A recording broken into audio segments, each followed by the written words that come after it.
Good morning, students. Today's topic is electric field. We have discussed earlier topics, continuous charge distribution, I think, and we have also discussed numericals based on the charge you may have done. Okay, now we will study what is electric field. So, it is the definition is it is the region around a charged body in which another charged body experiences an electrostatic force. ठीक है। इसका क्या मतलब है? इसका ये मतलब है कि आप जनरल इन सेंस आप ये समझ सकते हो कि सपोज मतलब एक कोई एक चार्ज बॉडी है, उसके आसपास का वो रीजन जहाँ पे कोई दूसरी चार्ज बॉडी अगर जो है एक फोर्स एक्सपीरियंस करती है, एक इलेक्ट्रोस्टैटिक फोर्स एक्सपीरियंस करती है, तो वो रीजन पहली वाली बॉडी के लिए इलेक्ट्रिक फील्ड रीजन होगा। ठीक है, जहाँ तक मतलब उसकी रेंज है, बात ऐसे आप समझ सकते हैं। या आप ऐसे समझिए कि सपोज जैसे आप यहाँ पे खड़े हो गए, ठीक है, आप यहाँ पे खड़े हो गए तो ये आपका रीजन है। अब कोई भी बंदा आपके आसपास इतनी दूर तक नहीं आएगा। ठीक है, क्यों नहीं है? क्योंकि आप यहाँ पे खड़े हुए हो, तो आप जहाँ पे खड़े हो वो बेसिकली एक आपका रीजन है। ठीक है, वहाँ पे आपका इफ़ेक्ट है। अब कोई मान लो आप दूर खड़ा है तो उसको कोई प्रॉब्लम नहीं है, लेकिन अगर वो यहाँ आएगा, इस पर्टिकुलर रीजन में आएगा, तो he must be interacted with you.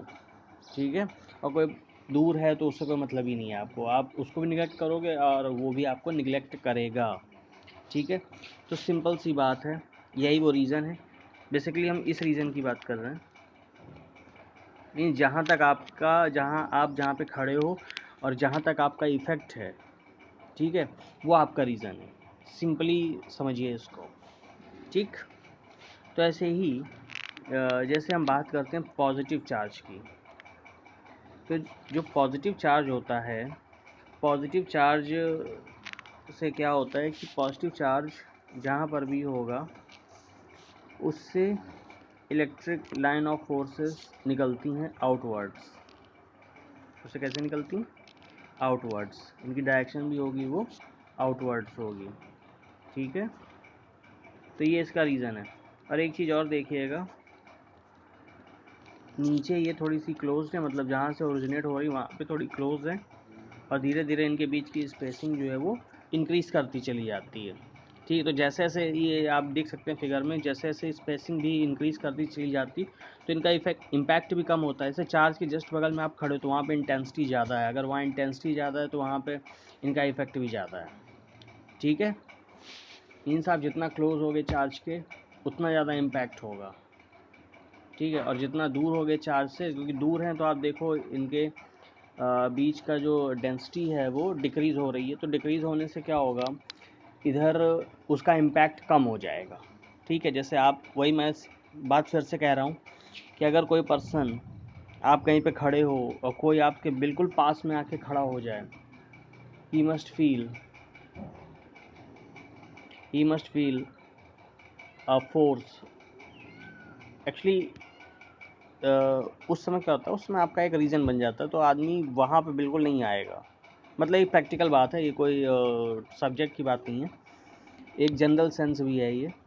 तो आदमी बिल्कुल पास में आके आपके खड़ा नहीं होगा, वो खड़ा होगा थोड़ा दूर खड़ा होगा, या और थोड़ा ही दूर खड़ा होगा। ज़्यादा दूर खड़ा होगा इट मीन्स वो आपसे इंटरेक्शन करना ही नहीं चाहता। ठीक है, मतलब वहाँ तक आपकी फील्ड है ही नहीं, वहाँ तक आपका इम्पैक्ट है ही नहीं, और आपसे अगर बिल्कुल पास में खड़ा हुआ है इट मीन्स वो आपसे इंटरेक्ट करना चाहता है। ठीक, ऐसा आप समझो।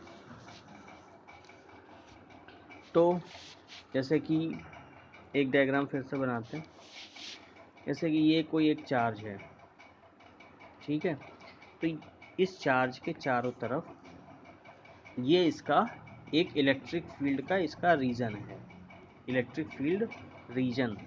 ठीक है, तो इस इलेक्ट्रिक फील्ड रीजन में इस चार्ज का इम्पैक्ट है।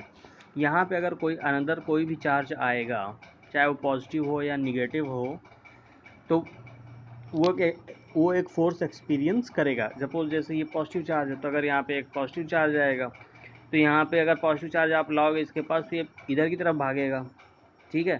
और यही अगर चार्ज जो है निगेटिव हो जाए, सपोज ये कोई अनदर चार्ज 3 लेके आते हो जो कि निगेटिव है, तो वो लाओगे तो वो इधर की तरफ भागेगा, ठीक है, वो इन्वर्ट्स मूव करेगा, ठीक है। जैसे आपने एग्जांपल में आप समझ सकते हो, जैसे कि दो आप मैग्नेट ले लो, तो एक मैग्नेट अगर पहले से किसी पोजीशन पर रखा है, दूसरा मैग्नेट आप अगर उसके पास ला रहे हो, अगर दोनों के सेम पोल हैं तो क्या करेंगे, रिपल करेंगे, तो पहला वाला जो है भागेगा, ठीक है। और दूसरा और अगर जो है अपोजिट हैं, अपोजिट पोल्स के हैं, दोनों का अपोजिट पोल आप अगर मिला रहे हो, तो क्या करेंगे, अट्रैक्ट करेंगे, ठीक। तो सेम चीज़ है बेसिकली। और अगर कोई भी बॉडी जो है उस चार्ज के से काफ़ी दूर है, मतलब ये इसका रीज़न है जहाँ तक ये इसका इम्पैक्ट है, ठीक है। मान लो कोई दूसरी चार्ज बॉडी है, सपोज वो यहाँ पे है, इससे काफ़ी दूर है, तो यहाँ पे ये कोई भी फोर्स एक्सपीरियंस नहीं करेगी। बात समझ में आ गई। अगर यहाँ पे है तो यहाँ पे तो एक्सपीरियंस होगा, यहाँ है एक्सपीरियंस होगा, यहाँ पे है होगा, लेकिन अगर यहाँ पे आ जाए तो एक्सपीरियंस नहीं होगा। बात समझ में आ गई। Means the region around a charge body in which another charge body experiences an electrostatic force is known as electric field, ठीक है। अब बात करते हैं सोर्स चार्ज की। सोर्स चार्ज क्या होता है, नाम ही इसका सोर्स चार्ज है, मीन्स जो चार्ज का सोर्स हो, means which produces electric field. Source charge का मतलब वही चार्ज होगा, वही चार्ज बॉडी होगी जिसके आसपास जो है वो एक कोई रीजन होगा, तो उसी रीजन को हम इलेक्ट्रिक फील्ड बोलेंगे कि ये उसकी इलेक्ट्रिक फील्ड है, ठीक है। तो ये सोर्स चार्ज है। अब टेस्ट चार्ज क्या है, नाम ही इसका टेस्ट चार्ज है, मतलब कि अगर हमें किसी चार्ज को टेस्ट करना हो, ठीक है, तो ये क्या है, ये वेरी स्मॉल चार्ज होता है और it is a imaginary charge, it is a imaginary charge, it doesn't have any its own electric field, ठीक है। वेरी स्मॉल चार्ज है।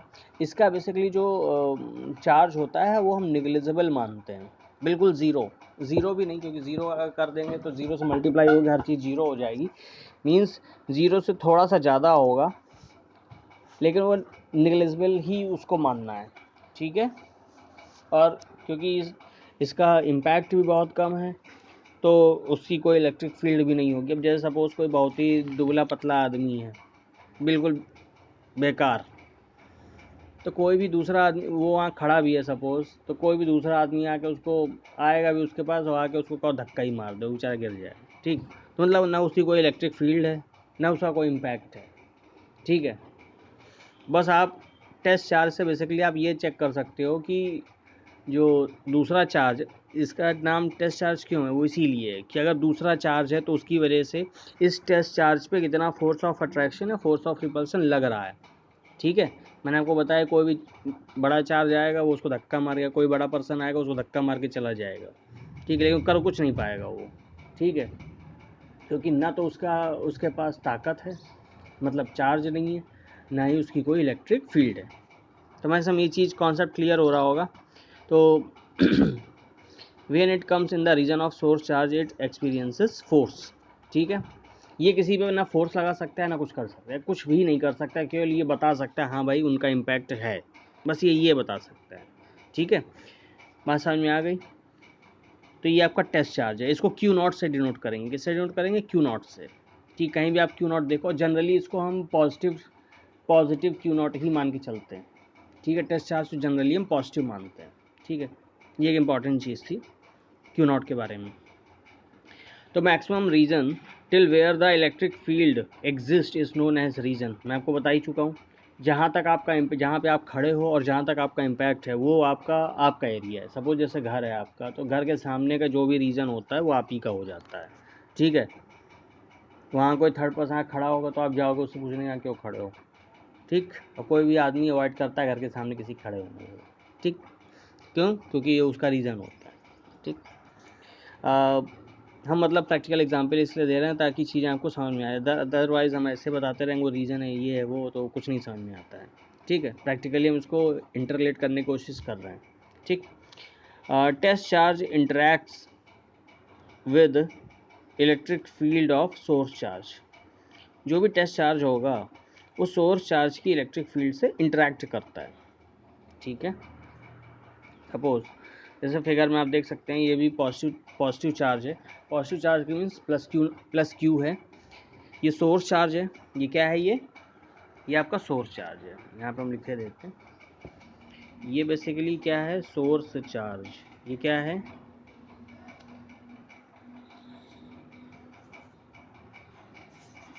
ये सोर्स चार्ज है। और ये क्या है? ये टेस्ट चार्ज है। ये क्या है? Test charge. ठीक है, क्यू नॉट जो है वो टेस्ट चार्ज है और प्लस क्यू क्या है? Source charge. तो जब आप इसको प्लस क्यू के पास, क्योंकि आप देखो प्लस क्यू से क्या हो रही है, जो इलेक्ट्रिक लाइन ऑफ फोर्सेस जो निकल रही हैं वो बेसिकली चारों तरफ निकल रही हैं। पॉजिटिव चार्ज से हमेशा electric line of forces directed away from the charge होती हैं। ठीक है, ये अवे फ्रॉम द चार्ज से निकल रही हैं। तो ये और धीरे धीरे इनका इम्पैक्ट देखिए कम होता है, क्योंकि इनके बीच की इंटेंसिटी क्या हो रही? कम हो रही है। तो आप जैसे ही प्लस क्यू को इसके प्लस क्यू नॉट को इसके पास या टेस्ट चार्ज को इसके पास लेके आते हो, तो ये क्या करेगा? प्लस क्यू की वजह से एक फोर्स एक्सपीरियंस करेगा। कौन सा फोर्स एक्सपीरियंस करेगा? फोर्स ऑफ रिपल्शन, क्योंकि दोनों के दोनों क्या हैं? प्लस चार्ज, प्लस हैं दोनों, तो ये इधर की तरफ भागेगा। ठीक है, means force of repulsion feel करेगा तो ये इधर की तरफ भागेगा। ठीक, तो इसमें जो भी फोर्स लगेगा उसको हम डिफाइन किससे करेंगे? कूलॉम्स लॉ से। कूलॉम्स लॉ वही है, F equal to K Q not upon R square, अगर दोनों के डिस्टेंस बीच में क्या? आर। ठीक है, तो यहाँ पे F इक्वल टू ये के क्यू अपॉन जो आर स्क्वायर लिखा हुआ है इसको हम डिनोट करेंगे ई से। ठीक है,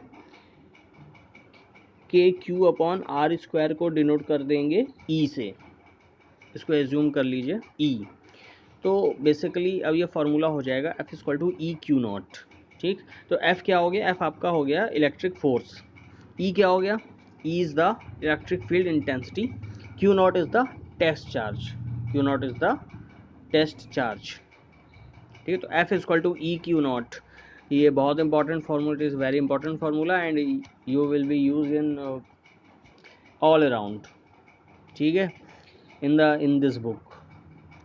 ठीक, this formula is very much used in this book. F is equal to E Q naught.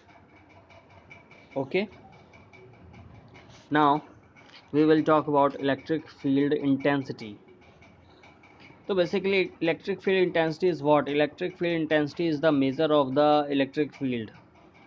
ठीक है, is the measure of the electric field intensity, मतलब इलेक्ट्रिक फील्ड कितनी जो है अधिक है या कितनी कम है, मतलब कितनी हायर है कितनी लोअर है, इसका मेज़र कौन करेगा? Electric field intensity. ठीक है, तो इसके लिए तो इसकी जो डेफिनेशन है, electrostatic force per unit test charge. देखिए फॉर्मूला वही है, अगर आप देखो तो F equal to E Q not है और ई यहाँ पे क्या हो गया? F upon Q not. अगर आप इसको ऑब्जर्व करो तो ई इक्वल टू क्या हो गया? F upon Q naught. और क्यू नॉट को क्या किया गया है? Limit Q not tending to zero. देखिए Q not tending to zero का ये मतलब है it is not equal to zero but it is tending to zero. ठीक है, मीन्स इसकी वैल्यू ज़ीरो नहीं है, लेकिन ज़ीरो से लगभग ज़ीरो के बराबर पहुंच रही, मतलब 0.0001 और 2 समथिंग, मतलब बहुत स्मॉल। ठीक है, क्योंकि अगर आप 1/0 कर दोगे वो चीज़ क्या हो जाएगी? इनफाइनाइट हो जाएगी, जो कि किसी काम का नहीं है। ठीक, तो हमें उसको इनफाइनाइट भी नहीं करना है। बात समझ में आ गया? ठीक है, तो इसका formula is equal to limit Q not tending to zero और F upon Q not. It is denoted by E. Electric field intensity is a vector quantity. अगर स्ट्रेट पाथ अगर आप लेके चल रहे हो, स्ट्रेट पाथ में क्या होता है? जो इलेक्ट्रिक फील्ड की जो डायरेक्शन होगी वो आपकी पॉजिटिव से निगेटिव होती है। ये बेसिकली यहाँ पे इसकी डायरेक्शन बताई गई है, डायरेक्शन ऑफ इलेक्ट्रिक फील्ड। ठीक है, पॉजिटिव टू निगेटिव, क्योंकि जो चार्ज होता है पॉजिटिव से ओरिजिनेट होगा और निगेटिव पे जाके टर्मिनेट होगा। ठीक है, ये चीज़ क्लियर हो गई।